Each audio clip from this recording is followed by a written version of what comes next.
ಕೇಂದ್ರದ ಲೋಕಸೇವಾ ಆಯೋಗದ ಮೂಲಕ ನಡೆಯುವ ರಾಷ್ಟ್ರೀಯ ರಕ್ಷಣಾ ಅಕಾಡೆಮಿ ಹಾಗೂ ನೇವಲ್ ಅಕಾಡೆಮಿ ಪರೀಕ್ಷೆಯಲ್ಲಿ ಆಳ್ವಾಸ್ ಪದವಿ ಪೂರ್ವ ಕಾಲೇಜಿನ 24 ವಿದ್ಯಾರ್ಥಿಗಳು ಉತ್ತೀರ್ಣರಾಗಿ ರಾಷ್ಟ್ರದ ಗಮನ ಸೆಳೆದಿದ್ದಾರೆ.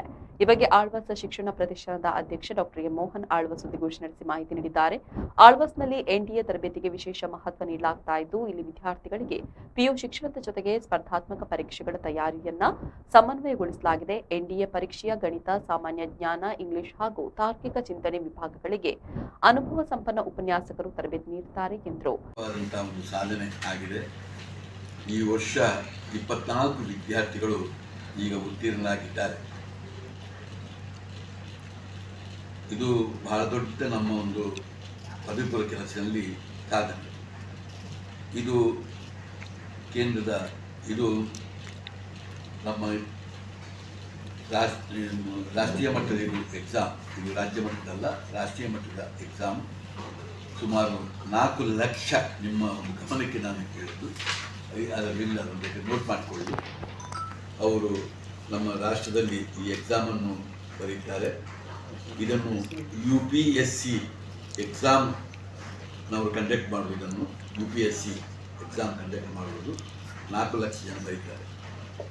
ಈ ವರ್ಷ 7,399 ಹುಡುಗರು 7,399 ಹುಡುಗರು ಮತ್ತು 504 ಹುಡುಗಿಯರು ಮಾತ್ರ ರಾಷ್ಟ್ರೀಯ ಮಟ್ಟದಲ್ಲಿ ಪಾಸ್ ಆದರು.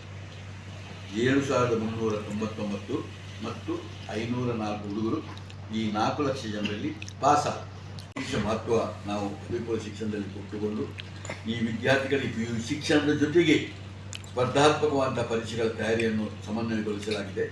NDA ಪರೀಕ್ಷೆಯ ಗಣಿತ, ಸಾಮಾನ್ಯ ಜ್ಞಾನ, ಇಂಗ್ಲಿಷ್ ಹಾಗೂ ತಾರ್ಕಿಕ ಚಿಂತನೆ ವಿಭಾಗಗಳಿಗೆ ಅನುಭವ ಸಂಪನ್ನ ಉಪನ್ಯಾಸಕರು ತರಬೇತಿ ನೀಡಿದ್ದಾರೆ. ನಿಯಮಿತ ಮಾಕ್ ಟೆಸ್ಟ್ಗಳನ್ನು, ಪ್ರಶ್ನಾಪತ್ರಿಕೆ ವಿಶ್ಲೇಷಣೆಯನ್ನು, ಸಮಯ ನಿರ್ವಹಣೆಯನ್ನು ಹಾಗೂ ವೈಯಕ್ತಿಕ ಮಾರ್ಗದರ್ಶನ ವಿದ್ಯಾರ್ಥಿಗಳಿಗೆ ಸಹಕಾರಿಯಾಗಿದೆ. ವಿದ್ಯಾರ್ಥಿಗಳ ದೈಹಿಕ ಕ್ಷಮತೆಯನ್ನು ವೃದ್ಧಿಸಲು ನಿಯಮಿತ ವ್ಯಾಯಾಮ, ಪರೇಡ್ ತರಬೇತಿ ಮತ್ತು ಕ್ರೀಡಾ ಚಟುವಟಿಕೆಗಳಿಗೂ ಆದ್ಯತೆ ನೀಡಲಾಗಿದೆ. ಆಳ್ವಾಸ್ ಶಿಕ್ಷಣ ಸಂಸ್ಥೆ NDA ಕನಸು ಕಾಣುವ ವಿದ್ಯಾರ್ಥಿಗಳಿಗೆ ಸಮಗ್ರ ಮಾರ್ಗದರ್ಶನ ಮತ್ತು ಅತ್ಯುತ್ತಮ ತರಬೇತಿ ನೀಡುವ ಮೂಲಕ ರಾಷ್ಟ್ರ ಸೇವೆಗೆ ಯೋಗ್ಯ ಯುವಕರನ್ನು ರೂಪಿಸ್ತಾ ಇದೆ. ಸುದ್ದಿಗೋಷ್ಠಿಯಲ್ಲಿ ಕಾಲೇಜಿನ ಪ್ರಾಂಶುಪಾಲರಾದ ಮಹಮ್ಮದ್ ಸದಾಕತ್, ಸಂಯೋಜಕರಾದ ವರುಣ್ ಪ್ರಭು, ದೇವಿಪ್ರಸಾದ್ ಉಪಸ್ಥಿತರಿದ್ದರು.